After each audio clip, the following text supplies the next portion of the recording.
येईल अंतकाळी, कडू येईल अंतकाळी हो. त्या ठिकाणी म्हटले आता नाही कळणार, अंतकाळी कळेल बाबा. मला सांगायचं आहे बाबा, विना तुम्ही घेतला भाग्यवान आहात, धन्यवाद आहेत तुमचे. त्याचप्रमाणे मी अनेक वेळेस असं बोलत असतो, चौरंगी चेहरा आम्ही त्याला म्हणत असतो. कोणत्याही कामात पखवाज वाजवतात, तबलाही वाजवतात, झाकी पण त्या ठिकाणी तयार करतातच, पुन्हा आरती म्हणण्याकरता हजर आहेच.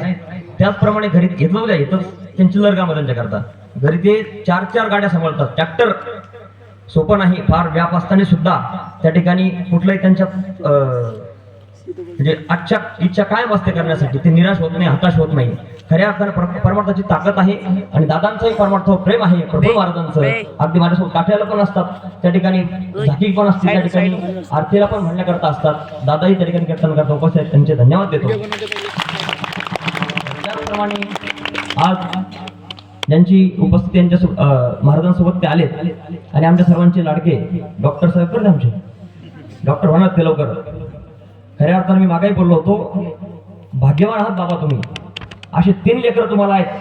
त्या ठिकाणी एकानं व्यवसायामध्ये उच्च कोटीचे आहेत, एक अध्यात्मामध्ये उच्च कोटीचे आहेत, आणि आता लवकरच त्या ठिकाणी नोकरदार वर्गामध्ये डॉक्टर ते होणार आहेत. त्या ठिकाणी दादा पण आहेत. 3 मुलं त्यांची त्या ठिकाणी कुळी कन्यापुत्र होती ती सात्विक तयाचा हरिक वाटे देवा. अनेक भगवंताची कृपा त्यांच्यावरती आहे. ती काही त्या ठिकाणी आहेत. आगामी आमचे भागवत महाराज तेही या ठिकाणी उपस्थित, त्यांचे धन्यवाद आहेत. त्याचप्रमाणे नागपूरमध्ये ते आहेत काय हर्षल महाराज कीर्तनही करतात आणि अध्यात्मामध्ये त्यांची गुढी आहे.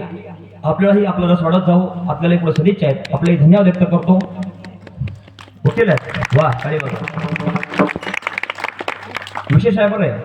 वकील झालेला माणूस देखील त्याला अध्यात्माची आवड निर्माण होते बरं का. हे तर नाही वृंदावनला जाऊ, वृंदावनला आपण प्रेमानंद महाराजांचे संत पाहिले असेल, पाहिले का? प्रेमानंद महाराज पाहिले का तुम्ही मोबाईलवरती? पाहिले असेल बरोबर. त्यांचे शिष्य आहेत जवळपास 100-200 शिष्य असतात, मला माहिती नाही आकडा, पण मोठमोठे शिष्य आहेत दादांनो. त्यांची तुम्ही जरा युट्यूबला जर पाहिली, त्या ठिकाणी मुलाखत जर पाहिली तर लाख 2-2 लाख पगार असणारे माणसं सर्वस्वाचा त्याग करून वृंदावनमध्ये फक्त राधे राधे म्हणण्याकरता आलेत. त्या ठिकाणी अध्यात्माचा विशेष आहे. असं त्या ठिकाणी ही अध्यात्माची गुढी त्यांनाही दादांना आहेत. वकील असून त्या ठिकाणी कीर्तनाची आवड त्यांना लागली, कीर्तन करता ते भराटी घेत आहेत, त्यांनाही सदिच्छा आहेत माझ्या. त्याचप्रमाणे हा आवाज कोणाचा आहे? कोणाचा आवाज आहे? नाव काय सिस्टम आपले? कैलास भाऊ. त्यांच्याकरता टाळी वाजवा. सुंदर असं सिस्टम त्यांनी लावला, त्यांचे धन्यवाद आहेत. त्याचप्रमाणे पुरुष मंडळी आहेत. तुम्ही भाषण महाराज तुमच्या लोकांना धन्यवाद दिले. आम्ही जाऊ घरी आता, म्हणून तुमचे धन्यवाद आहेत. माता मौल्यांचे धन्यवाद आहेत. सर्वांच्या चरणी विनम्र भावाने वंदन करून माझ्या सेवेला सुरुवात करतो. विठाला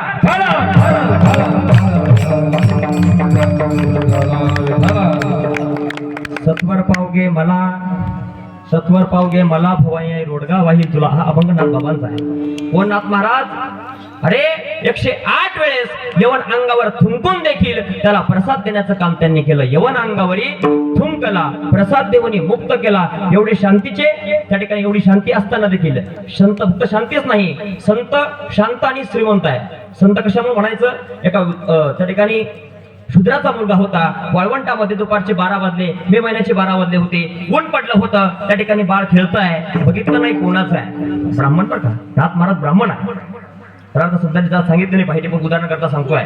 त्या ठिकाणी गरीबाचा मुलगा आहे, शूद्राचा मुलगा आहे, विचार नाही केला मुलगा कोणाचा आहे. त्या ठिकाणी वाळवंटामध्ये गरम त्या ठिकाणी वाळू झालेली आहे, तप्त आहे, म्हणून त्या ठिकाणी त्या बाळाला त्यांनी उचलून घ्यावं, म्हणून त्यांना म्हणायचं संत. जे का रंजले गांजले त्यासी म्हणे जो आपुले, म्हणून पण त्यांना म्हणायचं संत. शांत किती आहेत? यवन अंगावर 108 वेळेस चुकला तरी पण प्रसाद दिला. श्रीमंत कोण म्हणायचं? उदाहरण सांगतो तुम्हाला. त्या ठिकाणी 24 चोर नाथ महाराजांच्या वाड्यामध्ये आले. किती? 24 आले. 24 चोरांनी ठरवलं आता चोरी कोण करायची? नाथ महाराजांच्या वाड्यामध्ये करायची. नाथ महाराज एवढे श्रीमंत होते, त्या ठिकाणी जे कीर्तन ऐकायला यायचे का? त्यांना 2 किलोची डाळ द्यायची आणि 1 गुळाची भेळ द्यायची. आमच्याकडून अपेक्षा करायची नाही. हा नाथ महाराज एवढे ते श्रीमंत होते. चोर करण्याकरता चोरी आले. 24 चोर आले.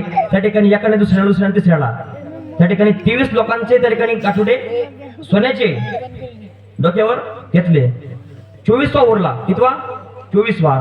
त्याला वाटलं हे 23 न उचललं, मला उचलून देण्याकरता कोणी नाही. नाथ महाराजांना जाग आली, श्रीमंती सांगतो तुम्हाला त्यांची जाग आली. म्हटले दादा कशाला घाबरतो, म्हटले मी आहे ना. 24व्या आठवड्यात त्यांनी स्वतः उचलून दिलं. एवढे ते श्रीमंत होते, एवढे श्रीमंत, संत शांत श्रीमंत त्या महाराजांचाच अभंग आहे. विठाला विठाला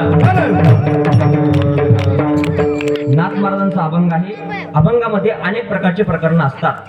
त्या ठिकाणी मागणीपर असेल, प्रबोधनपर असेल, त्या ठिकाणी नामपर असेल, रूपपर असेल, अनेक प्रकरण असतात.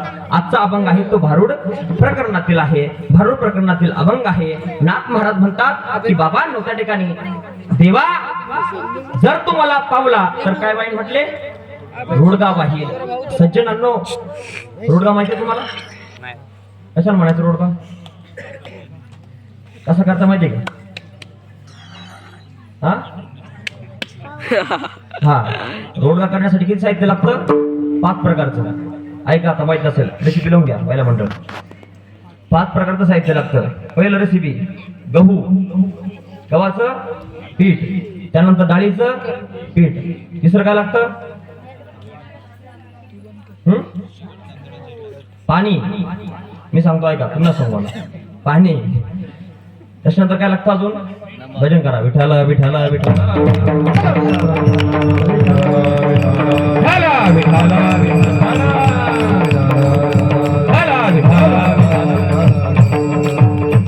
गव्हाचं पीठ, डाळीचं पीठ, गुळ लागतो, पाणी लागतं आणि 5वं लागतं तेल नाही तर तूप लागतं. त्या ठिकाणी गव्हाण काय करायचं? गव्हाचं पीठ आणि डाळीचं पीठ एकत्र करायचं, पाणी टाकून त्याच्यामध्ये मळायचं.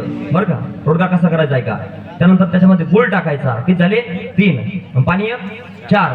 त्यानंतर त्याला तव्यावर टाकायचं आणि असं खरपूस भाजायचं. जाड होतो तो जाड, त्याला म्हणायचं रोडगा. नाथ महाराज हा रोडगा म्हणणार आहेत का? नाही. नाथ महाराज म्हटले मी जो रोडगा सांगतोय ना तो रोडगा कोणता? तो अभंगाच्या पहिल्या चरणात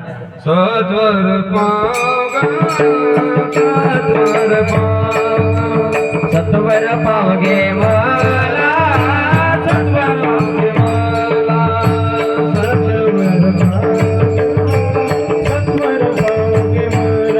सत्वर पावगे मला, सत्वर पावगे मला. भवानी आई रोडगा वाईल तुला, भवानी आई रोडगा वाईल तुला, सत्वर पावगे सत्वर पावगे मला, सत्वर पावगे मला.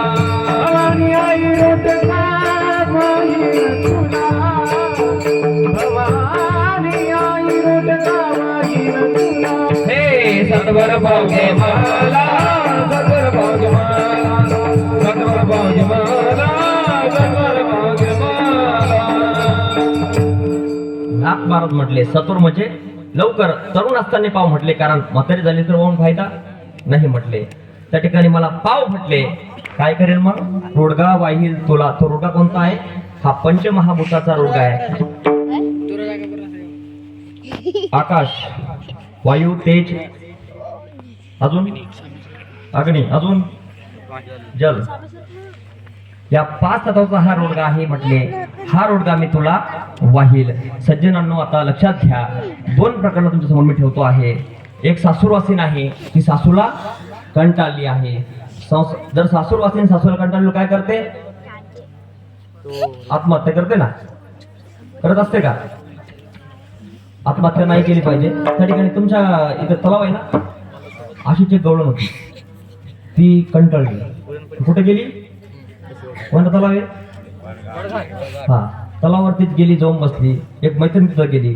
म्हटले का ग हातात दिसते ना, निराश दिसते. म्हटले काय झालं, काऊन नाराज आहेस?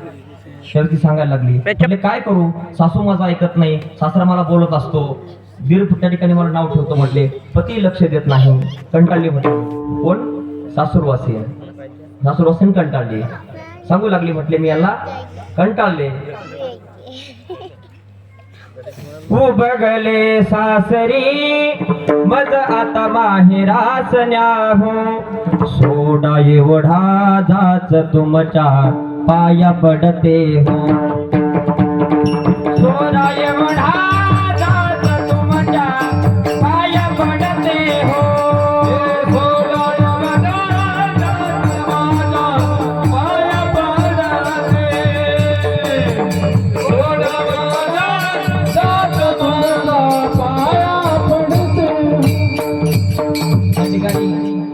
अभंग आहे. एका सासूरवासांच्या प्रकरणात ते म्हणतायत, उबगले सासरी मज आता माहेरास न्याहू. ती अशी सासूरवासांनी कंटाळली, मैत्रिणीला सांगू लागली. ती म्हटली आता मी काय करते, या तलावामध्ये उडी मारते म्हटले. मैत्रीण म्हटली वेडीस का म्हटले, तू उडी नाही मारायची, तू नाही मारायचं, मग त्यांना मारायचं म्हटले. काय करायचं, त्यांना मारायचं म्हटले. बघा ही सासूरवासन कुठली आहे, संसारातली आहे. एक साधक आहे, तो साधक कंटाळला. कशाला, सासूरवासाला कंटाळला. पण कोणाच्या, कामे नेले चित्त नेले अवलोक मुख, कामे नेले चित्त नेले अवलोक, हा बहु वाटे दुःख फुटो बाहेर हृदय, दुःख फुटो बाहेर हृदय. एक काळाचा सुरवासी मज केले भगवंत, आपुलिया सत्ता स्वाधीनता ते नाही. एक काळाचा सुरवासी मज केले भगवंत, आपुलिया सत्ता स्वाधीनता ते नाही. साधक कंटाळा. कशाला, कामे नेले चित्त निधी अवलोक मुख. म्हटला ह्या विकाराने मला खूप त्रास दिला म्हटले. विकार त्रास देतात बरं का. अहो 60,000 वर्ष तपश्चर्या केलेले विश्वामित्र एका क्षणामध्ये सर्व तप नाहीच झालं. विकार त्रास देत असतात. साधकाला त्रास दिला, तोही कंटाळला. पण तो साधक कोणाजवळ गेला, संताजवळ गेला. कोणाजवळ गेला, कोणाजवळ गेला, संताजवळ गेला. म्हटला मी कोणाला कंटाळलो, आता विकारांना कंटाळलो. विकारांना कंटाळलो म्हणजे चाल म्हटले त्या ठिकाणी देवापुढे आपण जाऊ आणि देवा पुढे तुझं घराणं मांडू म्हटले. मग त्याला घेऊन कुठे गेला, संत कुठे नेतात, पंढरपूरला नेतात. पंढरपूरला घेऊन त्या ठिकाणी तो संत आणि तो साधक पंढरपूरला गेला. पंढरपूरला गेल्यानंतर त्या ठिकाणी पांडुरंगाला प्रार्थना करू लागले. श्री अनंता मधुसूदना पद्मनाभा नारायणा, देवाला विनंती करू लागले. ही सासूरवासीन कुठे गेली, देवीची का नाही का, इकडं देवीचं गाव आहे का, मांडव देवी. वा, मांडव देवीला गेली सासूरवासी. मग ती काय म्हणते, किरकी नजर वाकड्या भांगावरी हो, देवीची नजर शिंगाड्या बोकडावरी हो. असं का, मला हेच कळत नाही. हल्ली लोक ते देवीला बोकडं कापतात. लक्षात घ्या सज्जनांनो, देवीला बोकडं लागत. खऱ्या साधू संतांनी रूपक केलंय, हे बोकडं देवीने लागत. ते देवीजवळ ते असतात ना आसपासचे, त्यांच्या करता लागतं. आणि ते सांगतात देवीला, लक्षात द्या, देवीला बोकडं लागत नाही, व्हायचं नाही. ही सासूरवासीन गेली देवी पुढं, देवीला प्रार्थना करू लागली. अनादि अंबिका भगवती, अनादि अंबिका भगवती, अनादि अंबिका भगवती, अनादि अंबिका भगवती. होत ज्ञानाचा पदळती, होत ज्ञानाचा पदळती, वाजळती वाजळती. उदो उदो भक्तनाथती गोधळा, येई वो जगदंबे गोधळा, येई वो जगदंबे गोधळा, येई वो जगदंबे गोधळा, येई वो जगदंबे. देवीला प्रार्थना केली, गोंधळा येई वो जगदंबे.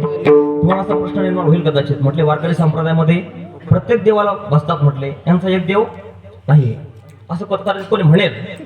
तसं नाहीये. मला सांग, घरामध्ये एक मुलगा असतो, त्याला प्रेम देण्याकरता फक्त वडील करू शकतात का? आईचं प्रेम वडील देऊ शकतात का? देऊ शकत नाही. वडिलाचं प्रेम आई देऊ शकते का? बहिणीचं प्रेम भाऊ देऊ शकतो का? भावाचं प्रेम बहीण देऊ शकते का? नाही. म्हणून आमच्या देवानं काय केलंय, या साधकाला त्या ठिकाणी प्रेम देण्याकरता वेगवेगळे रूप धारण केले. अनंत रूपे अनंत वेशे देखिले मी अत्यास. म्हणून देवी ती विठाई आहे, ती जगदंबा सुद्धा माझा परमात्माच आहे. सज्जनांनो, त्या ठिकाणी सासूरवासीन गेली, देवीला प्रार्थना केली. हा साधक गेला, संत गेले पंढरपूरला, देवाला प्रार्थना केली. म्हटले देवा, स्वर्ग मृत्यू पाताळाचा मंडप घातिला हो, स्वर्ग मृत्यू पाताळाचा मंडप, स्वर्ग मृत्यू पाताळ